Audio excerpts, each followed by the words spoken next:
Welcome back to the Rebuilt Parish podcast. Today in the studio, we have Church of the Nativity's Father Michael White, along with Henry White, no relation, one of the newest staff members at Church of the Nativity, who is also a young adult and recent college graduate. As we discuss this continuation of our discussion on growing deeper, we are talking all about the path to discipleship, which is the steps. I can't wait for you to learn from Father Michael and Henry about how things have been working with the steps at Nativity and how they are helping other parishes establish this path to discipleship. Well, hello everyone, and welcome Father Michael and Henry to the Rebuilt podcast. Well, Father Michael, we are so excited that you get to share with everyone about shaping a clear discipleship path. And this is the second time we have brought you back on the podcast, and I think everyone is going to get to learn so much from you. So my first question for you is, could you please tell us a little bit about how you began to shape a clear discipleship path at Nativity? Well, I think it's about recognizing we needed one. That so many parishioners, even, dyed in the wool, never miss a Sunday kind of parishioners, were not really growing as disciples. They were sort of stuck, and the parish felt kind of stuck. We weren't in a growth mentality. And I think it was recognizing that and then admitting it to ourselves and to the parish and convincing the parish that, in fact, they needed a discipleship path. So what action did you take first to start establishing this path? Acknowledging our problem and talking about it openly, and beginning to, in very tentative kind of ways, beginning to offer steps forward. It wasn't very planned. It wasn't very clear at first, but it was very sincere and it was very deliberate. And more people began to move with us. I love that you mentioned steps. And steps is actually the terminology that you use for your discipleship path.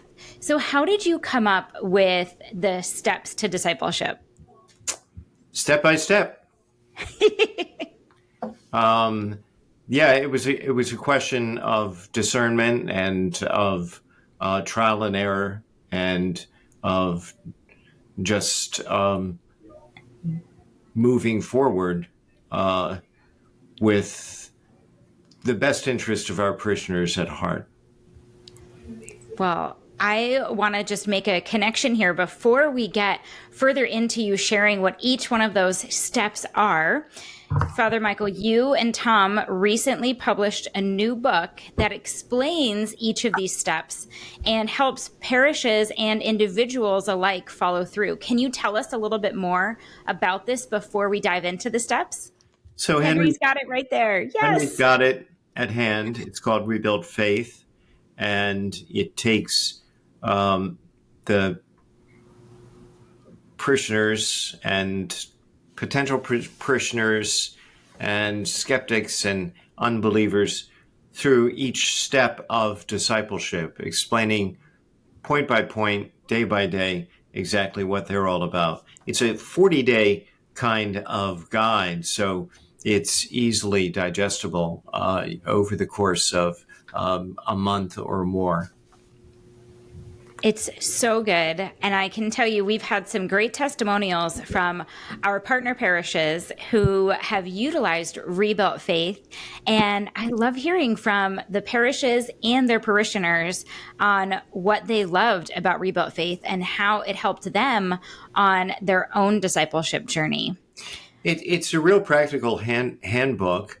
And I think that from what I've heard, a lot of parishes have done it parish-wide as sort of a Lenten program or an Easter program or, coming up an Advent program that really helps to establish a discipleship path for the whole parish. If everybody understands exactly what we're talking about, and the message is clear and it's consistent and it's repeated, not in a nagging, needy sort of way, but in a real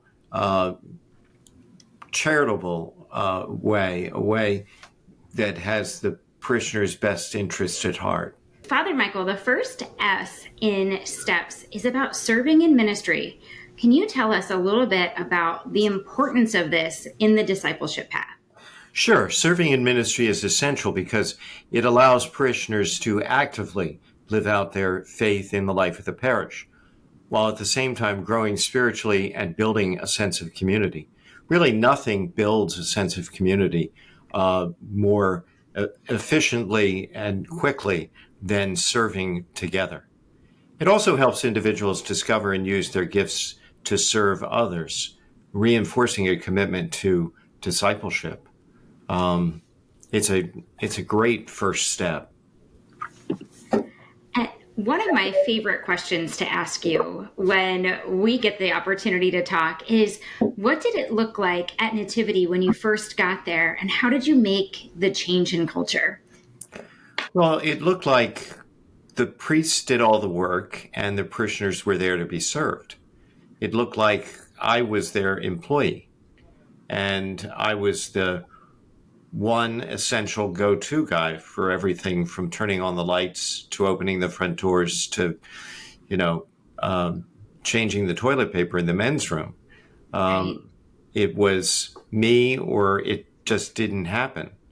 And that was the culture, essentially. We changed that culture when we began to challenge people to get up out of the pews and start serving. On one famous occasion, and I'm not sure that I would recommend this, but it's what happened here. I became so frustrated that I said from the pulpit, either get up out of the pews and start serving, or get up out of the pews and give your seat to someone who will serve. Well, however, that was received, it clearly works. I love getting to visit Nativity and seeing just how many people are serving. And it's such a culture of service and ministry there. It's something so beautiful. And I'm so grateful that you made that call and you're now helping all of these other parishes do the same thing. And I have a feeling that there's many pastors out there listening who feel your pain, who are the ones who are unlocking the doors and changing the most common question that I get from other pastors is, how do you get people to serve? How do you get so many people to serve? I can't get people to serve. What's the secret sauce? And it's just a question of invitation. It's always a question of invitation. A consistent, clear, thoughtful, respectful invitation to serve. And where's the first place that invitation should come from? It comes from the pulpit. Yes. It comes from the Your pulpit. voice carries a lot of weight as the pastor. Exactly. It comes from the pulpit, but it has to be infused throughout the culture, and it has to settle down into the parishioners themselves. And the parishioners and their personal asks are sort of the ground war for my air support when it comes to pulpit preaching. They're making those personal invitations. Come and serve with me. Let's serve together. I think that's so good. I love that you talked about intertwining those. We know that a multifaceted invitation approach works for so many things, and especially when it comes for service. When they have a friend asking them to serve together, and then they're hearing it from the pastor from the pulpit as well, that can help them make that decision. Yes, I can come and do that. I can help serve my parish in this way. Okay. Well, before we move into talking about giving, is there anything else with service that you'd like to share? Well, I would just say focus on a few service opportunities. Don't kind of start out in a broad way. Start out in a focused kind of way. Could you launch a host team to greet people at the front doors, or a parking ministry to help with parking cars in the parking lot, or a children's nursery program. Start with something specific and small, and then begin to grow. That's such great advice, because I think sometimes we can look around and see all of these things that aren't going well and all of these needs in the parish. And we might think, well, we need to staff all of these right away. But when you put it in that focused ministry, then you can make more of an impact after you fill that one. Then you can focus on the next one. Well, let's talk about the T in STEPS, which is for tithe and give. And I know you've got some stories about that. Do you care to share what giving was like at Nativity when you first started? Well, it was lethargic, I think. It was stalled like so much else in our parish life. And that was disappointing because we live in frankly, a fairly affluent community, and the parish finances should have been very robust, very strong. But in fact, they were failing. And as with serving, as with each of these steps, the first step forward was to acknowledge that we had a problem, to acknowledge that there was something wrong, and then to begin to look for ways to move forward.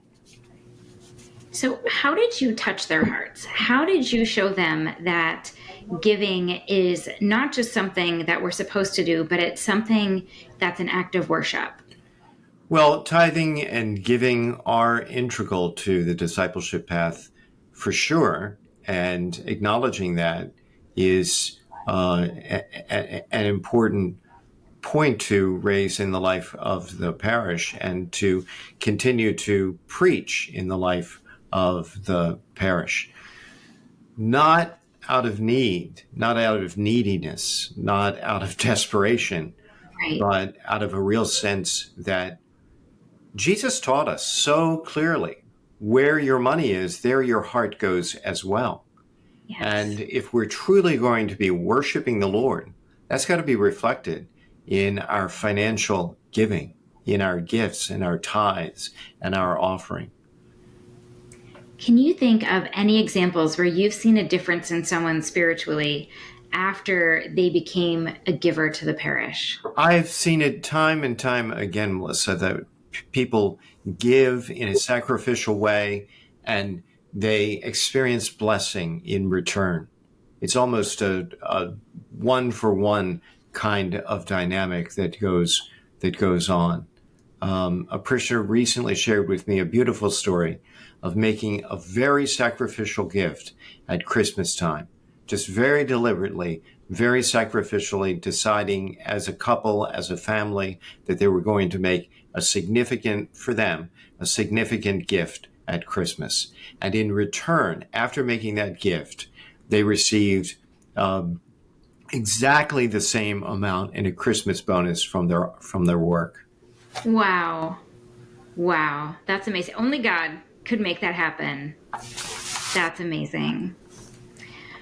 Well, I would like to move on to small groups here in a minute. Is there anything else you want to share with us about tithing and giving and encouraging your parishioners to give for their own discipleship? Sure. Well, one thing that we found to be exceptionally helpful is Financial Peace University, which is a program about personal finances and helping people to gain control of their personal finances. It is the case that very often people aren't giving and they can't give to the church because they don't have any money to give.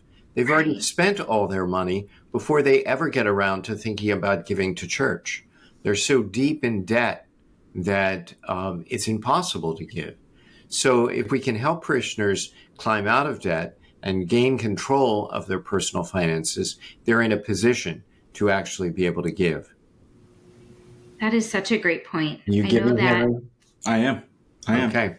He's doing it. I am. Not to put you on the spot, Henry. Yes. In front of everybody.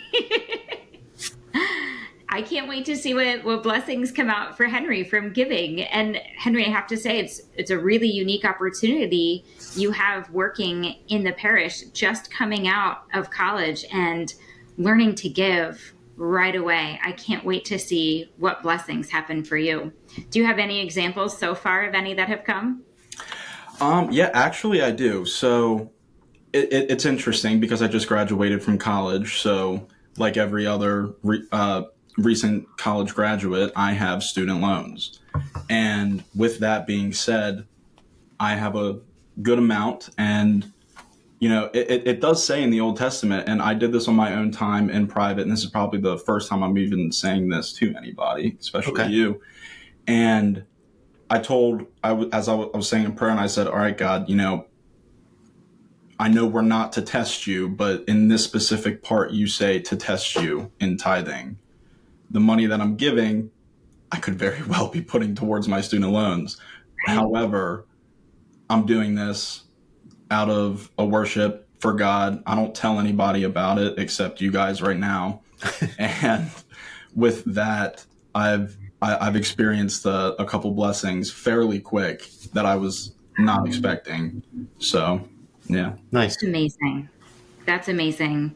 Henry, I mean, I have to say, as a college student or a recent college graduate, I mean, I was more worried about paying off my student loans and my Jeep than I wasn't even thinking about giving. At that point, I was going to mass with my parents. They were giving. I didn't even think to give. This is such an incredible opportunity for you. And I think for anybody listening, you're also an encouragement for the young adults in their parish, that young adults can be giving at that point too and receiving those blessings. Oh, absolutely. I mean, Christ even says, which one of you by worrying is going to add a single hour to your life? And so after taking on, the debt that I'm working on paying off, I just looked up and I'm like, all right, God, I'm giving my problems to you. My debt is now your debt too. So help me out here. And so far it's working out. Such faith. And God says it's all his money anyway. Yep. So better to give it to him and let him handle it. I love that approach. Absolutely. Well, let's talk a little bit about small groups, because we know that there are such power in small groups, and that's where we can make our big church small. So engaging in small groups is that next step. So Father Michael, can you tell us, what role do small groups play in discipleship at your parish? Really, Melissa, small groups are the game changer. Yes. I think that, pastors need to hear this because it is so critical. It's so key. It's so simple. It costs nothing. You don't need additional staff or resources to launch small groups in your parish, but it makes all the difference in the world. It's where our great big church, however big our church might be, gets small, up close, and personal. The average pastor can pastor about 200 people, no more. And not surprisingly, the average size of parishes in this country is less than 200, because the pastor becomes a cap, a lid for the life and growth of the parish. Small groups opens that up, and everybody can be involved in the pastoral care of fellow parishioners. That's such a great analogy. And when we think about how the average size of a Catholic church is about 200, we also know that there are so many parishes who are now being combined, and pastors who are asked to lead 5 parishes. So this is where that pastoral care can really happen within the group. What sort of benefits did you see happen in your parish when you built that culture of small groups? Well, the first benefit and the prevailing benefit is pastoral care. It's impossible for me to provide the level of care that small group members can provide for one another. I remember a tragic example, but a very enriching example. Parishioners who lost a daughter tragically one evening. And the next day when I found out about it, we went over to their house to pray with them and to comfort them. And when we got there, their small group was already there. Their small group was, answering the door and the telephone and preparing food and praying for them and just walking with them through that dark day. And one of the members said to me, "Don't worry, Father, we got this covered for you." That's amazing. That's amazing, because you could go over there and pray with them, but you couldn't answer their door and answer their phone and cook meals for them and do all of that extra support that a small group does. I've seen it too, and I've been on the receiving end and the giving end of it, and small groups are just such a beautiful way to show that pastoral care. So aside from pastoral care, what are some of those other benefits that you've seen from small groups at your parish? Well, I think that it's about growing in faith together. The most effective way to grow in faith is to grow with others. And, St. Paul says, "Learn from my faith and I will learn from your faith." That really works. That's really true. And small groups are where it can happen. And we know that not everything goes off without a hitch, and we want to be very transparent that, sometimes when you're launching something, not everything goes perfectly and exactly the way you want. Have you ever had any challenges when trying to launch small groups? Did you face any sort of opposition when starting them? Well, we did face opposition. We faced opposition because it's an additional commitment that we're asking people to make, and they don't want to make an additional commitment or don't feel they have the time to make an additional commitment. There's pushback sometimes because it's seen as a Protestant idea, since it's so prevalent in evangelical churches and largely absent in Catholic churches, at least to date. And there's pushback, too, because people don't want to share their faith. They don't want to open up. I think that as Catholics, sometimes we approach faith in a very personal, very private way. And it's okay to be personal and private. I'm a very personal and private person. But there's a time for that, and there's a time for sharing and opening up about our faith. So we faced opposition, we faced pushback, and we pushed through it. And I think one way that you really do a great job at facing that opposition is showing people what they're missing when they don't join a small group. Some of the small group testimonies that are shared when you're getting ready to launch small groups are so compelling that you have, how many did you have this last time? How many new members of small groups during this Lent? 1,000 new members this past Lent. That's amazing. That's in addition to the 1,500 that we already had. So during the season of Lent, we had 2,500 small groups, 100 new small group leaders. I mean, it grows on itself. It grows as it goes because it sells itself. People see the value, the joy, the support, the benefits of it. Who doesn't want friends who share your values and share your faith? Right. That's amazing. Henry, do you have anything that you'd like to add on engaging in small groups? Absolutely. I would say a couple things that I find really neat, and I noticed this just from this past weekend, for example. After Mass, Father Michael and I went outside to greet parishioners as they were leaving. And I'm thinking to myself, where is everybody? People aren't coming out the door. I mean, maybe a few people trickling.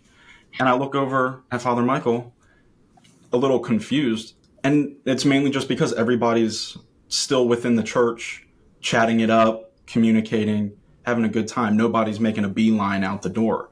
And that, I think that's such a great problem to have, in the sense of not necessarily being able to greet people coming out the door because everybody's just chatting it up. But I also think that with small groups, it's the perfect way of,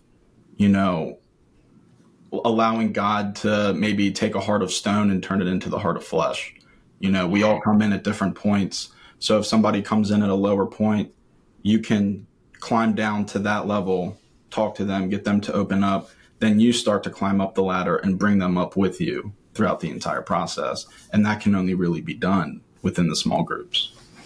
That's such a great point. And I love how you shared that people weren't leaving because they just wanted to keep talking and sharing life together and visiting with each other, because what you've built is a community, and small groups are the vessel for that community.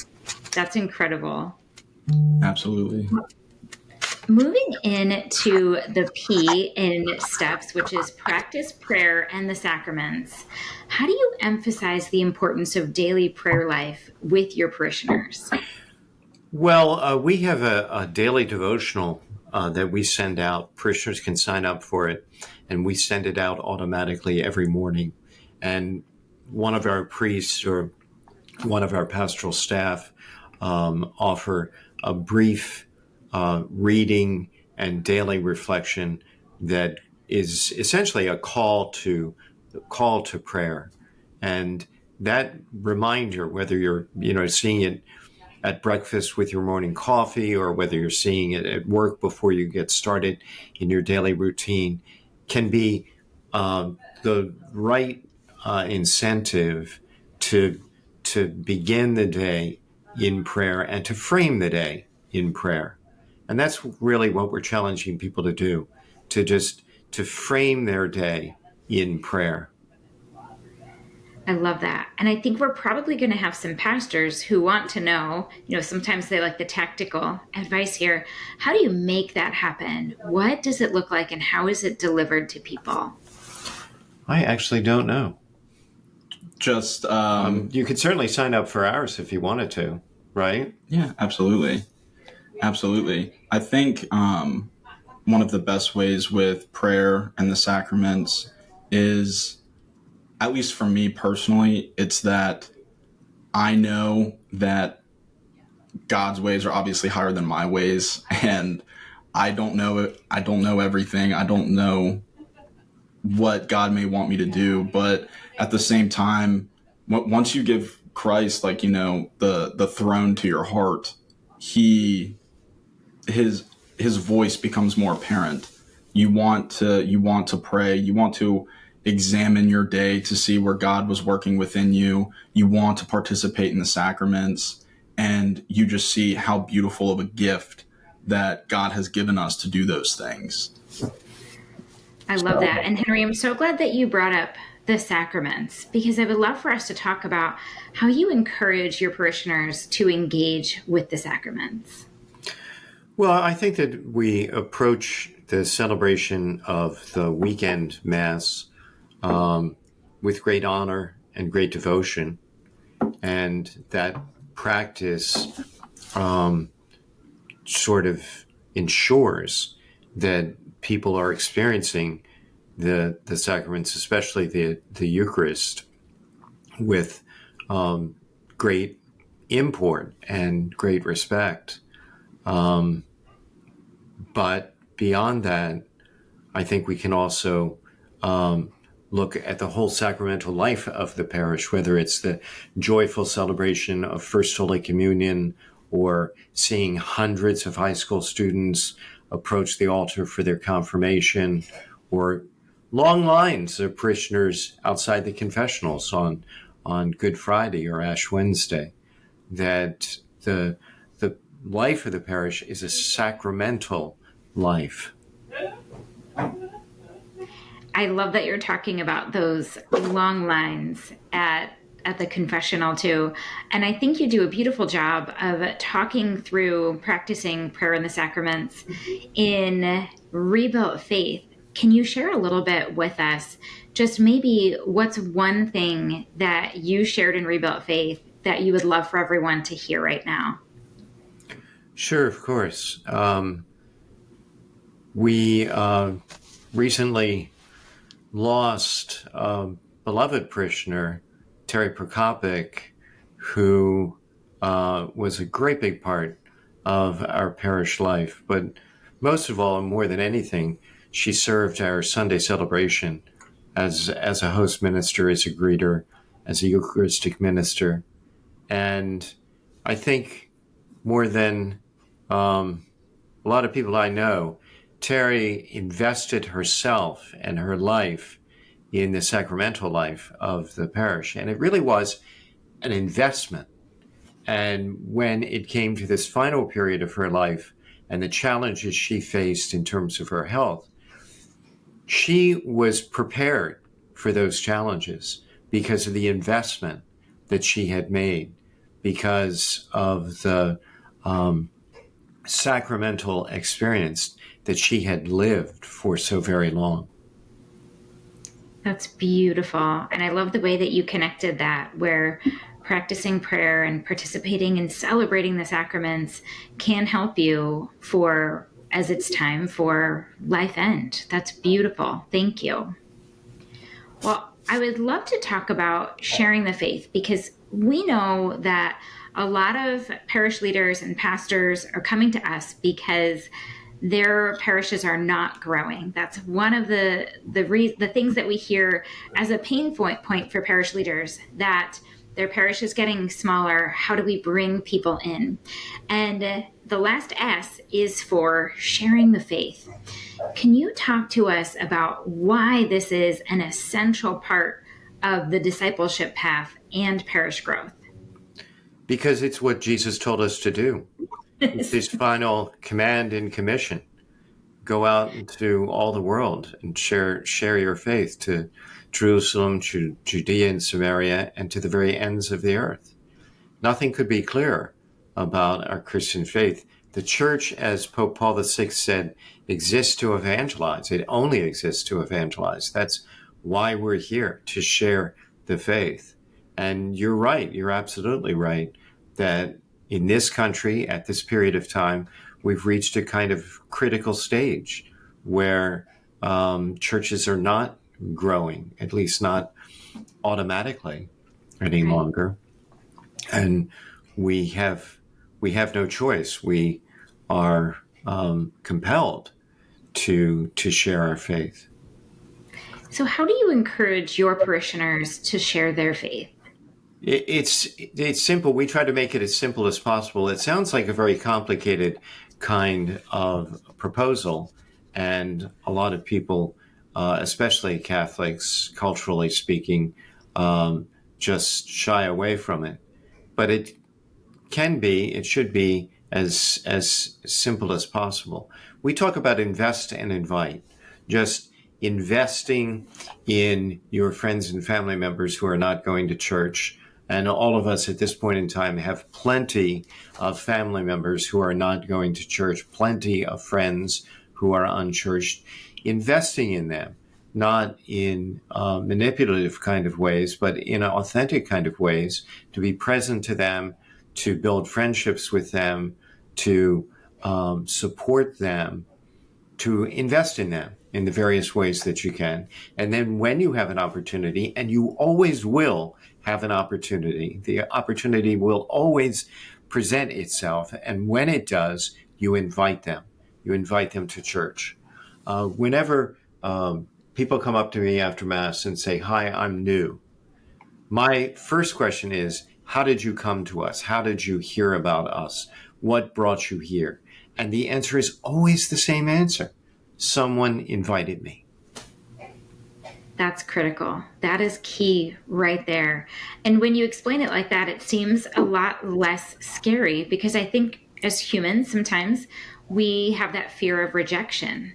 But I love where you're talking about nurturing the relationship and investing in the person in a very real way, not a manipulative way. I think that's so key. Right. And it has to be, to work, it has to be a partnership between the parish and the parishioner.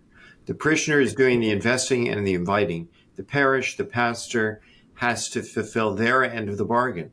So if you succeed in bringing an unchurched family or friend to church, I have to deliver. I have to bring my very best game for you.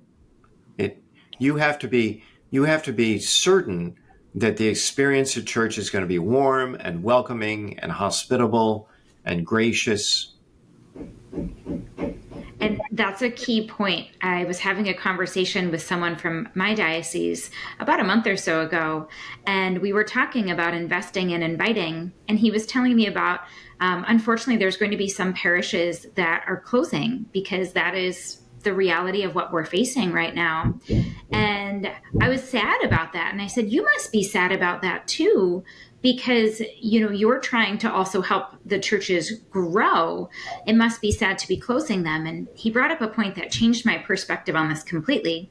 He said, Melissa, first you need to have parishes that you want to invite people to, because if you invite them to an experience that is not one that they'll want to come back to, then you're doing them a disservice. And I thought that was compelling. And again, it just changed that perspective. So, Henry, I would love to hear your take on this, especially as a young adult. How has your experience with Nativity kind of shifted how you share your faith? Well, I think it's such a beautiful thing, for starters, at the fact that that is their motto: invest and invite. I truly believe that if that did not happen with me while I was away at school before I came to Nativity, I wouldn't be here. I wouldn't be in this position, and I would not know Father Michael in the slightest. Wait, so hold on a second, back it up. So somebody invited you to Mass at Nativity? No, so this was, I have a whole bunch of stories, but Okay. It was before I had come back to the faith. I had a friend who was trying to invest into me and try and get me to go to Bible studies. And I really looked up to this guy, but I wasn't for the whole religious deal. And I would go to some Bible studies. I would come up with excuses not to go to the other. And that probably went down for a couple months. And the summer goes by. I don't have contact with my friend at all. I come back for my junior year of college. And at that point, I was in a bit of a mentally rough standpoint. And he reached out and he said, hey, just so you know, Bible study is going to be starting up on this date. And it was at that moment that something else just sort of hit me. And I was like, wow, the fact that I was not consistent to begin with, and yet you still invited me, meant it was priceless. I remember that feeling still. It feels like it just happened yesterday. And if that didn't happen, I wouldn't have started my faith journey, and then I would not have been placed here. That is amazing. So, Father Michael, you have this amazing member of your team now because somebody invested and invited him. Exactly. That's incredible. That's incredible. So what practical advice or tips would you have for parishes out there who are trying to create their own discipleship path? Begin with a specific step. Choose one. Don't try to do all of them at once. Choose one and get started. And as progress is made and people can see the progress, you're gaining credibility in order to establish the next steps and the other steps. Father Michael, as we wrap up, I would just like to ask, is there anything else you would like to share about the steps or even about Rebuilt Faith and how it helps to explain the steps to discipleship to parishioners when parishes launch this as a spiritual campaign? Well, I would just go back to the points that we were making at the beginning of this podcast, that as a pastor, as a pastoral staff person, it can be very discouraging sometimes to see the lack of growth, the lack of progress in the life of the parish. And oftentimes I talk to brother priests who are burned out, who are discouraged, who are turned off because nothing seems to change. Everything seems to be the same before as after. People are coming, people are going, people are consuming the sacraments, but nobody's really changing. Nobody's really growing. And to establish a discipleship path is really what the life of the parish is really all about. That's so good. Thank you. Henry, anything else you'd like to add to that? Yeah, I think for starters, I wish when I was coming back to the faith and coming back to, the Catholic Church, I wish I had this. I this was all before this even came out. This would have been a very big help. And after reading it, I think the beautiful thing about this book is the fact that it can go to everybody. Everybody knows a skeptical Christian, a skeptical Catholic. There's so many skeptical people out there, and our job as Catholics, as Christians, is to spread the message, help the lost come back to the shepherd, and that's exactly what this book does. And I would say that even if you were not in the room too. So that's good right there. Yeah. Well, Father Michael Henry, thank you so much for joining us today. I got so much out of this, and I just know that our parish leaders did as well. To all of our listeners, thank you. We are grateful for you. We've got links in the show notes for you for Rebuilt Faith and for our free Grow Deeper evaluation. So check out all of the show notes today to get all of those. Father Michael Henry, thank you. Thank you. Have a good one.